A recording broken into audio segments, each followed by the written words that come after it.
Channel asigi maikadagi miyam punamnak taramna okchari amadi konona khurumjari ngasi channel asina Manipur phongkhaba tongan pauche singdagi maroiba pausing amadi maroiba headline sing puduna lakchari tabisi January 2020 da MSPDCL gi postaret ki staff chatru ko kungani thoi lawnana bagi pangthogi bates MSPDCL gi chahi manga hena kumpruk laba result lauthok tabagi mayokta High Court ta wakat lakre Respondent sing oiriba haibadi Chief Secretary Power Department ki Commissioner Secretary amasung MSPDCL gi Managing Director Chayol Mari gi manungda paukhum pirakadaba notice issue tawkhre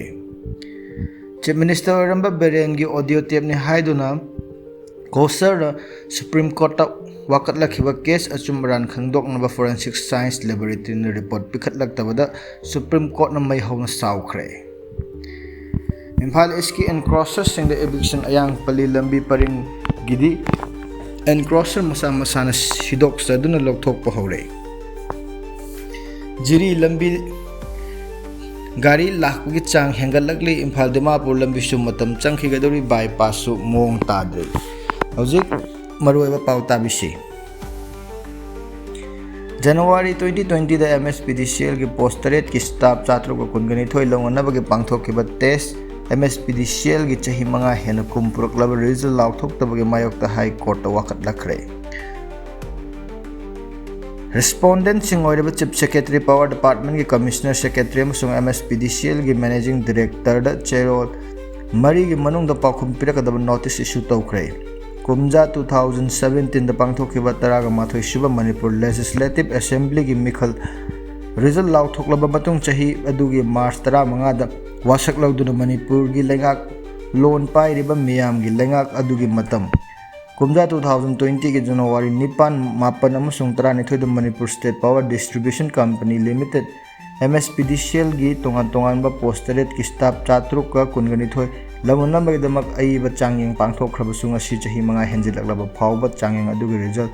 company asina lauthorok tabagi mayokta pangthok khriba aiba changyeng aduda Saruk yakiba candidate Marina petitioner oiduna High Court of Manipur wakat lakre hairi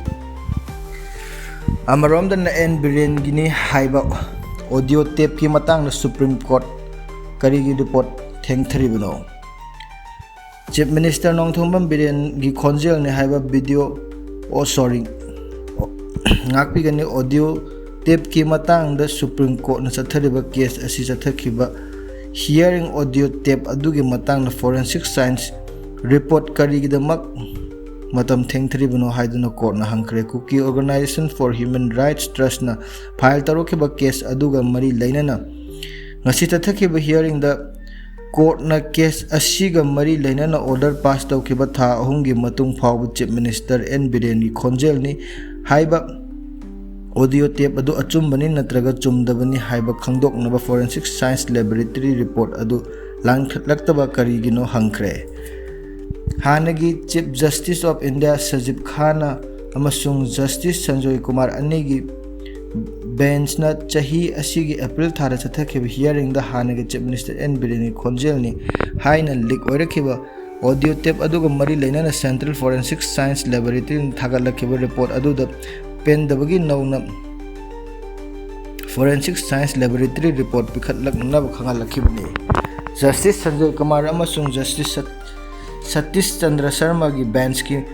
mamangda petitioner gi maikeda lepkheba advocate Prakash Bhushan hai recording adu thadorokhiba asi chahi ama pharakle matam adu Justice Kumar na Union of India da ekhoina anoba forensics report piraknaba haiki matam aduda Solicitor General Tushar Mehta ge mahut sinaba council aduda chayol ani ge matam pikhibani haina su pankhi wafam aduda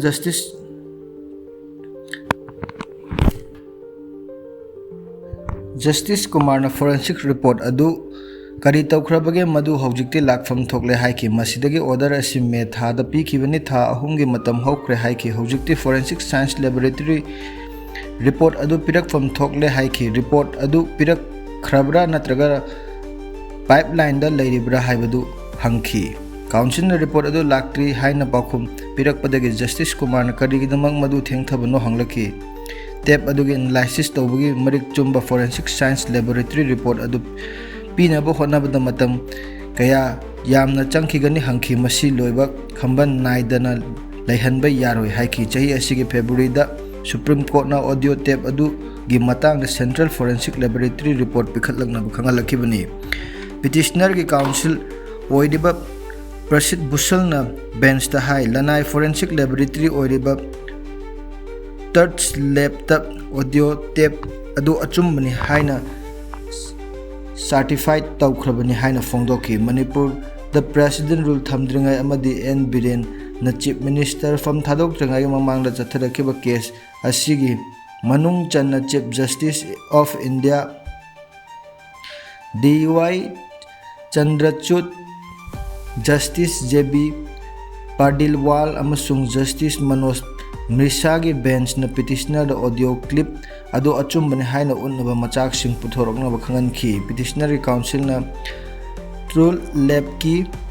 report ꯃꯇꯨꯡ ꯏꯟꯅ ꯂꯤꯛ ꯑꯣꯏꯔꯛꯈꯤꯕ audio tap ꯑꯗꯨꯗ ꯌꯥꯎꯔꯤꯕ ꯈꯣꯟꯖꯦꯜ ꯑꯗꯨ ꯆꯥꯗ 93ꯗꯤ ꯃꯔꯥꯜ ꯁꯤꯔꯤꯕ ꯃꯤꯑꯣꯏꯒꯤꯅꯤ ꯍꯥꯏꯅ ꯐꯣꯡꯗꯣꯔꯛꯂꯕꯁꯨ ꯑꯇꯣꯞꯄ ꯃꯥꯏꯀꯩꯗꯒꯤ ꯌꯦꯠꯂꯛꯄꯒꯤ ꯒꯚꯔꯟꯃꯦꯟꯠꯀꯤ ꯑꯣꯏꯕ ꯐꯣꯔꯦꯟꯁꯤꯛ ꯂꯦꯕ ꯑꯃ ꯊꯥꯗꯨꯅ ꯑꯆꯨꯝ ꯆꯨꯝꯗ ꯈꯪꯗꯣꯛꯅꯕ ꯋꯥꯐꯝ ꯂꯥꯛꯈꯤꯕꯅꯤ꯫ ꯑꯗꯨꯕꯨ ꯃꯇꯝ ꯌꯥꯝꯅ ꯁꯥꯡꯅ ꯄꯤꯔꯕꯁꯨ ꯍꯧꯖꯤꯛ ꯐꯥꯎꯕ ꯐꯣꯔꯦꯟꯁꯤꯛ ꯁꯥꯏꯟꯁꯀꯤ ꯂꯦꯕꯀꯤ ꯔꯤꯄꯣꯔꯠ ꯄꯤꯈꯠꯂꯛꯇꯕꯅ ꯀꯣꯔꯠꯅ ꯄꯦꯟꯗꯕꯒ ꯂꯣꯏꯅꯅ ꯀꯦꯁ ꯑꯁꯤ ꯑꯁꯨꯃꯛ ꯃꯈꯥ ꯆꯠꯊꯗꯨꯅ ꯂꯩꯕ ꯌꯥꯔꯣꯏ, ꯀꯣꯔꯠꯅ ꯃꯁꯤꯒꯤ ꯃꯇꯥꯡꯗ ꯋꯥꯔꯦꯞ ꯂꯧꯔꯛꯀꯅꯤ ꯍꯥꯏꯅꯁꯨ ꯐꯣꯡꯗꯣꯔꯛꯈꯤ꯫ ꯄꯟꯕ ꯌꯥꯕꯗꯤ ꯍꯧꯈꯤꯕ ꯆꯍꯤ 2023ꯒꯤ ꯃꯦ 3ꯗ ꯆꯨꯔꯆꯥꯟꯄꯨꯔꯗꯒꯤ ꯍꯧꯔꯛꯈꯤꯕ ꯏꯔꯥꯡ ꯃꯅꯤꯄꯨꯔꯒꯤ ꯇꯣꯉꯥꯟ ꯇꯣꯉꯥꯟꯕ ꯃꯐꯝꯁꯤꯡꯗ ꯁꯟꯗꯣꯔꯛꯇꯨꯅ ꯃꯤ 250 ꯔꯣꯝ ꯁꯤꯈ꯭ꯔꯦ, 30 ꯔꯣꯝꯅ ꯃꯐꯝ ꯈꯪꯗꯅ ꯂꯩꯔꯤ ꯑꯃꯗꯤ ꯌꯨꯝ ꯂꯤꯁꯤꯡꯗ ꯃꯥꯡ ꯇꯥꯛꯇꯨꯅ ꯃꯤ 60,000 ꯔꯣꯝꯒꯤ ꯌꯨꯝꯗ ꯂꯩꯕ ꯐꯪꯈꯤꯗꯕꯅꯤ꯫ ꯑꯀꯟꯕ ꯏꯔꯥꯡ ꯃꯔꯛꯇ ꯃꯅꯤꯄꯨꯔꯒꯤ ꯆꯤꯐ ꯃꯤꯅꯤꯁꯇꯔ ꯑꯦꯟ ꯕꯤꯔꯦꯟꯒꯤꯅꯤ ꯍꯥꯏꯕ ꯑꯃꯗꯤ ꯃꯍꯥꯛꯅ ꯏꯔꯥꯡ ꯊꯣꯛꯅꯕ ꯏꯟꯁꯤꯜꯂꯦ ꯍꯥꯏꯕꯒꯤ ꯃꯔꯥꯜ ꯁꯤꯕ ꯑꯣꯗꯤꯑꯣ ꯇꯦꯞ ꯑꯗꯨ ꯂꯤꯛ ꯑꯣꯏꯔꯛꯄꯗ ꯁꯨꯄ꯭ꯔꯤꯝ ꯀꯣꯔꯠꯅ ꯀꯨꯀꯤ ꯑꯣꯔꯒꯅꯥꯏꯖꯦꯁꯟ ꯐꯣꯔ ꯍ꯭ꯌꯨꯃꯦꯟ ꯔꯥꯏꯠꯁ ꯇ꯭ꯔꯁꯠꯇ ꯋꯥꯀꯠ ꯑꯃ ꯊꯥꯡꯒꯠꯂꯛꯈꯤꯕꯅꯤ꯫ ꯀꯦꯁ ꯑꯗꯨꯗ ꯂꯥꯛꯈꯤꯕꯅꯤ꯫ ꯑꯦꯟ ꯕꯤꯔꯦꯟꯅ ꯆꯠꯂꯤꯕ ꯆꯍꯤ ꯑꯁꯤꯒꯤ ꯐꯦꯕ꯭ꯔꯨꯋꯥꯔꯤ 8ꯗ ꯆꯤꯐ ꯃꯤꯅꯤꯁꯇꯔ ꯐꯝꯗꯒꯤ ꯔꯤꯖꯥꯏꯟ ꯇꯧꯈꯤꯕꯅꯤ ꯑꯃꯗꯤ ꯃꯍꯥꯛꯅ ꯔꯤꯖꯥꯏꯟ ꯇꯧꯈ꯭ꯔꯕ ꯃꯇꯨꯡ ꯐꯦꯕ꯭ꯔꯨꯋꯥꯔꯤ 16ꯗꯒꯤ ꯃꯅꯤꯄꯨꯔꯗ ꯄ꯭ꯔꯦꯁꯤꯗꯦꯟ ꯔꯨꯜ ꯊꯝꯗꯨꯅ 12ꯊꯣꯏ ꯁꯨꯕ ꯁ꯭ꯇꯦꯠ ꯑꯦꯁꯦꯝꯕ꯭ꯂꯤ ꯁꯁꯄꯦꯟꯗꯦꯗ ꯑꯦꯅꯤꯃꯦꯁꯟꯗ ꯂꯩꯔꯛꯈꯤꯕꯅꯤ ꯍꯥꯏꯅ ꯃꯈꯥ ꯇꯥꯈꯤ꯫ ꯃꯁꯤꯅꯤ ꯉꯁꯤꯒꯤ ꯃꯔꯨꯑꯣꯏꯕ ꯄꯥꯎꯁꯤꯡ ꯑꯃꯗꯤ ꯃꯔꯨꯑꯣꯏꯕ ꯍꯦꯗꯂꯥꯏꯟꯁꯤꯡ ꯇꯥꯕꯤꯔꯤꯕꯁꯤꯡꯕꯨ ꯊꯥꯒꯠꯆꯔꯤ ꯑꯃꯗꯤ ꯄꯥꯎ ꯑꯁꯤꯕꯨ ꯅꯨꯡꯉꯥꯏꯕꯤꯔꯕꯗꯤ ꯇꯥꯕꯤꯔꯤꯕꯁꯤꯡꯅ ꯑꯃꯗꯤ ꯌꯦꯡꯕꯤꯔꯤꯕꯁꯤꯡꯅ ꯑꯩꯒꯤ ꯚꯤꯗꯤꯑꯣ ꯑꯁꯤꯕꯨ ꯑꯩꯒꯤ ꯆꯦꯅꯦꯜ ꯑꯁꯤꯕꯨ ꯂꯥꯏꯛ, ꯁꯤꯌꯔ ꯑꯃꯗꯤ ꯁꯕꯁꯀ꯭ꯔꯥꯏꯕ ꯇꯧꯕ ꯀꯥꯎꯕꯤꯒꯅꯨ ꯍꯥꯏꯅ ꯑꯃꯨꯛꯀ ꯍꯟꯅ ꯅꯤꯡꯁꯤꯡꯖꯔꯤ꯫ ꯄꯨꯝꯅꯃꯛꯄꯨ ꯊꯥꯒꯠꯆꯔꯤ꯫